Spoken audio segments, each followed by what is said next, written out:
অন্তর থেকে নমস্কার। তো আজ দিনটা সংবাদ খুব সুন্দর ভালো দিচ্ছে। পিতার ধন্যবাদ হোক। আলাই বৃষ্টি আলাই রোদ আলাই হাওয়া দিচ্ছে নাকি?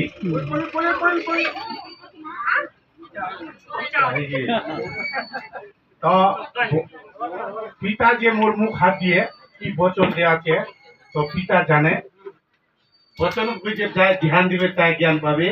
তোমার নিজের জীবনীরতে ঢুকাছু বচন তো ধ্যান দিয়ে শুনবন। একজন সনাতন ধর্মের প্রবর্তক ছিলে, তার নাম হচ্ছে স্বামী বিবেকানন্দ। তো স্বামী বিবেকানন্দের ভক্তরা মানে ওয়াই চর্চা করছে সনাতন ধর্মের কে স্বামী বিবেকানন্দ। তো এরকম স্বামী বিবেকানন্দ দেউড়া বসা তার টুপিটা বাকি আর দুই একখান পুঁথি লিয়ে কোনা বাইর হয়ে গেছে ঘর থেকে। তো দু ধরিল যে মকো ধরিল পারেন যদি বাইবেল খান রয়েছে মক কার উপর ঢুকে যাওয়া পারো নাকি। তো যে বাড়ি গিছে ওয়াই সেই বাড়ির যায় কোনা কছে যে পাশর কছে যে এই লোক কুন্তিকার কি তোমার ঘর কুন্তিকার নির্মলা তোমার ঘর কুন্তিকার উঠো লোক আসিছে কি বলে উঠো সন্ন্যাসী আমার সন্ন্যাসী আসিছে। হ্যাঁ বেশ সুন্দর। সন্ন্যাসী যখন আসিছে তো ওই ঘরের পরিবারের লোকের সঙ্গে যখন কথোপকথন আলোচনা বাক্য কথা হচ্ছে, তো পাশের বাড়িরা তো শুনবে নানি শুনবে তোমার ঘর জালে বাবু দিকে জালে মুখ পুষবে না যে কোন দিকে লুকাইছে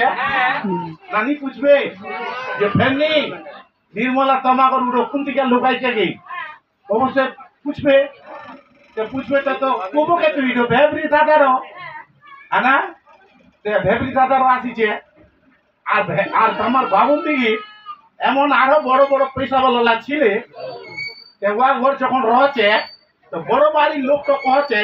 যে ফ্রেন্ডলি যে লোক তো আসিছে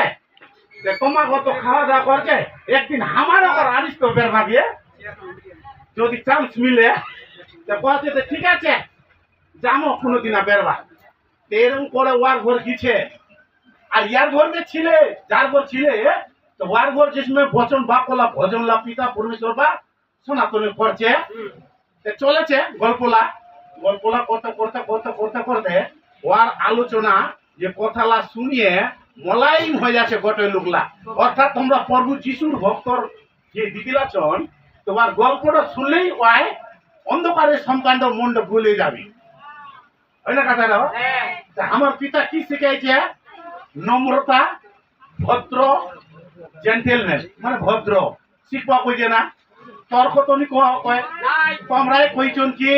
যে এই গালত মারলে চর মারলে বলে এই গালত পাটি দিবা হবে। তা আমরা তো পাতে দিবা নিচা আছি হ্যাঁ না আমাকে আরো কবার কানে শিরশিরে উঠেছে নাকি কি করছি চুলকানি দাউদ রোলে শরীর কি করে চুলকাছে না নাই চুলকাছে কোনটাছে তো ওই রকম হামা চুলকায় যাচ্ছে। তো শয়তান বিভ্রান্ত করবার জন্য খুবই লাগে পড়িছে। হ্যাঁ তো সনাতনী লোক তো দেখছে যে ওই যোগীরও তখন প্রভু যিশুর যখন দুই চারটা বাণী আরো দেখেছে পড়িয়ে বইখান ঘাড়িয়ে কছে দাদা তোর মতন নাই তোর মতন নাই খ্রিস্ট বিশ্বাসী তোর মতন নাই। তা আমার সনাতন গানে বেগাছে তোর বচন বা কলা নিয়ে ম ধন্যবাদ করছু কেন ঈশ্বরের পুত্র তো ম নাকি বুঝবান ঈশ্বরের পুত্র মানে যারা আছে অন্ধকার যারা যেরকম অনুষ্ঠান করছে তোমরাও তো ঈশ্বরে ফের হার মানেছে যে তোরে মানে বচনলা ভালো কেন ম ঈশ্বরের সন্তান হলে কিছু ম প্রশংসা করছু ঈশ্বরের প্রশংসা করছু ধন্য হোক যে পিতা মুই তোর বচন শুনিয়ে মুই এগিয়ে গিছু। তার মানে তোমরা ধন্য বলিয়ে এগিয়ে যাব নাকি। এই যে আল্লাহ তোমরা সবাই দেখলাম যে ওই দাদার আলমপুরতে আসিছে না দাদা আলমপুরের না বেনিপার আচ্ছা যাই হোক হ্যাঁ মুক্তিবাপ আছি হ্যাঁ ভেবরি না তোমার ঘরে বললাম। তো এইরকম সন্ন্যাসীদের গল্পলা আর ঈশ্বর বিশ্বাসীর গল্পলা বহুত গান ডিফারেন্স হয়ে গেল। তোমরা তো আর ঘাটের জন্যে স্বামী বিবেকানন্দ গল্পলা যে সনাতনের ছিল তবুও প্রশংসা করছে ঈশ্বরের বাক্য বচন ভজন লা তুই বড় দাদা ঈশ্বর বিশ্বাসী মোর ভিতরটি ঈশ্বর ছে আর কিবা কছে মো পিতার সন্তান কিন্তু দাদা তুই বড় তোর বচন লাগি মুই দেখনু যে তুই বড় কেন বড় ছোট নেই তোর বাক্যলা ভালো ওই রকম আমার বাক্যলা শুনো বাক্যলা শুনলেন না দিলে না যতেন্দা যে নম্রতা হবন পিতার লুগা আসতে গেলে আগে মনক কি বানাবন মন্ডক শিশু কাদার মতন জন্ম হবে একদম নরম তুলতুলে করবো হবে নাকি তে যারা ঈশ্বর বিশ্বাসী ঈশ্বরের যখন চরণ পড়ে গেছে ওয়া করবো গো তুই মোর আত্মার চলা পরিচালনা কর আমি তো একটাই জিনিস জানাছু যে তোর গৌরব প্রশংসা হোক সে কার্য ভবন পৃথিবীর যুগ যুগ চলুক তাতেই ধন্য কবে যে মোর সন্তান অন্ধকার মানে কি ছিলে অন্ধকার ছিলে কারো ঘর দেখিছন দালান ঘর দেখিছন না নি তখন কেউ দেখিছন দালান ঘর 14-15 খান সিঁড়ি যদি রয় 5 খান সিঁড়ি 7 খান সিঁড়ি পার হয়ে গেছন আর ওই পার যাবানি পাঁচ ওই পার গেলে কষ্ট হচ্ছে না 7 খানের পর কিন্তু কষ্ট হয়ে গেছে খবরের মানে চনক মনক উঠে গেল এই সদিয়া গেলে না 7 খানে উঠিয়ে আর ওই পার যালে কিন্তু 7 খানে উঠলে কি দেখা পাবো পৃথিবীর কার ঘর নি দেখা পাবো ওটা দেখা যাবে ওই রকম 7 খানের উপর কি আর যাবানি তাতো উল্টিয়ে ব্যাগ ভাবে কুন্ডা আসবা চাচন ব্যাগ নিচে আসবা চাচন অন্ধকার আসবা চাচন ওই রকম তোমরা মানে 7 খান টপ পিছন আর 7 খানের উপর 7 খানে যাবন আর হুতি মন কিন্তু ক্লান্ত হয়ে গেছে কিন্তু নিচে মুখে আসতে গুড়গুড় করে চলাতে ওই রকম তোমরা আছে করে গুড়গুড় করে চলে আসেন যাচ্ছেন না তো ওই পার যাবা হবে না ঈশ্বর দেখছে উপর দিয়ে স্বর্গহান হচ্ছে না তোমরা তো বলে কথা কওয়াছেন যে স্বর্গ যাবো আমরা তো স্বর্গতে যাবো তো কষ্টদায়ক ছে না না এনেছে কষ্ট আছে 7 খানের পর যখন উপর দিয়ে 7 খানে দেখলাম পৃথিবীর ঘটনা দেখো ওই রকম আমরা বাইবেলের বচন আমরা দেখবা পাবন যে যারা 7 খান সিঁড়ি টপকে গেছে তার উপর দিয়ে গেলে তোমরা ঠিক আছে স্বর্গহান দেখা পাবন মানে আত্মা দেখবা পাবন যে ঠিক আছে আত্মারও স্বর্গে এখান থেকে মানে যেখানে সুখ শান্তি প্রেম ভালোবাসা আছে ওইখানেই স্বর্গ আর এক্সট্রা করে স্বর্গ নেই দাদা হ্যাঁ কাতার কত টাকার অভাব পয়সার অভাব কার নিচে ওই টাকা অভাব পয়সার অভাব যে নিচে কোনো লোক মিস্কর লাগবা থাকে কেন ওর মতন হলে মরণী অভাব হবে না সব পারে তো টাকার অভাব ওই জন্য তোমরা খ্রিস্ট বিশ্বাসী খ্রিস্ট আর খ্রিস্টান না হ্যাঁ খ্রিস্টান খ্রিস্ট বিশ্বাসী খ্রিস্টান খ্রিস্ট বিশ্বাসী আর আমাক না দেখিয়ে শুনিয়ে কি করছে উখান জগৎ অন্ধকারে সুন্দর না যাই আমরা ফেনা ফেনা জিনিস আছে কিন্তু আছে তো আমরা দেখো কিছু কি এই পাতার বাড়ি দাদার খিলাছে খিলাছে না জব না দেখি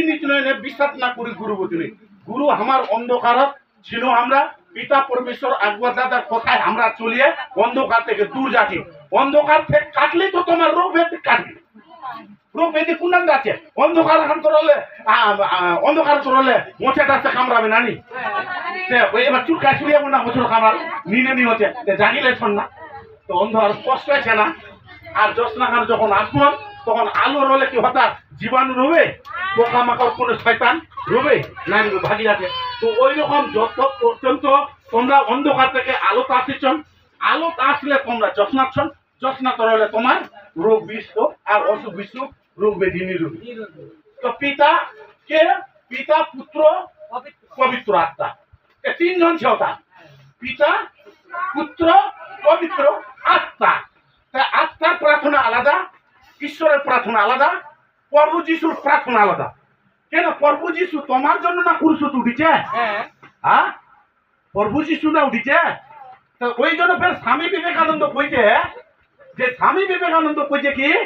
যেটো নারী একটা শুনেছেন সমরীয় নারী যখন ওর চোখের জল দিয়ে এই কামিয়ে ঘোড়া চোখলার জল দিয়ে ওনা প্রভু যিশুর মানে ঠেংলা ধয়ে দিয়েছিল কি করছে স্বামী বিবেকানন্দ করছে ওখান জায়গায় যদি রনি না মুই রক্তহান দিয়ে ধয়ে দিবি তোমরা পাবন রক্ত দিয়ে ধয়ে দিবা যখন ওই কুরুষত উঠিসলে তখন ওই একটা সংখ্যা দেখিছে যে ওখান জগৎ যখন কুরুষত প্রভু যিশু উঠাইছিলে তো এক বছর হতা যদি মুই রনুই না তো অমাক নি উঠবা দিয়ে মুইয়ে উঠছুই পারবো তোমরা পারবন প্রভু যিশু যে কুরুষত উঠাইছি না তো স্বামী বিবেকানন্দ কছে তো হতা ওয়াই যদি মুই যদি রহনুই মুই যদি হতা উপস্থিত রনুই তো ওয়াক নি উঠবা দিয়ে মুই কুরুষান উঠানু তোমরা কুরুষ উঠবা পাবেন না কি বল ভাই যে হতা মুই যদি রনুই তে কুরুষ খান মুই উঠানু তোমরা উঠবো পাচন কুরুষ নি উঠবা যে দোষ তো দেড়জন ফেনাক দোষ দোষ নিজে লে তে দেখো পাবো পবিত্র আত্মা আত্মা দিয়ে আত্মার মর্ম বুঝবা পাবো তাহলে আত্মা যখন তোমার বাতাই দিচ্ছে বচনত যে দুইখান চেয়ার একখান চেয়ার দুইটা লোক হ্যাঁ বিরোধী পার্টি আর শয়তান পার্টি বা ঈশ্বর সেই ঈশ্বরক রাখতে গেলে তোমার কষ্ট হচ্ছে হ্যাঁ প্রার্থনা করবা বসবা হচ্ছে সৎ পথে চলবার জন্য ডাকবা হচ্ছে যে পিতা গো আজ দিনও খুব সুন্দর দিচ্ছি তোর বচন বাক্যে যাতে আমি চলু কোনো মানুষের মাঠে কোনো মানুষের সঙ্গে যাতে ঝগড়া ঝাঁটা বিবাদ না হয় প্রার্থনা করবো আছে না সব তো প্রাচে এভরিথিং যে কোনো সমস্যার প্রার্থনা আছে প্রার্থনা ছাড়া নিচে আর প্রার্থনা করে সবাই তো মাকাই কাটা ঘাস কাটা ধান কাটা তো কে চাঙা লাগবার আগে কি বলে প্রার্থনা করবার আছে না পিতার ধন্যবাদ হোক কিছু কমাটি পালো তাও পিতার ধন্যবাদ হোক মুই ধান কাটেছু যাতে মোর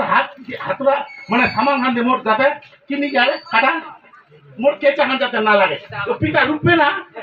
আর যায় যদি পুছিয়ে না কাটন বিনা অনুমতিতে হাত কাটে গেছে তারপর প্রার্থনা করছেন না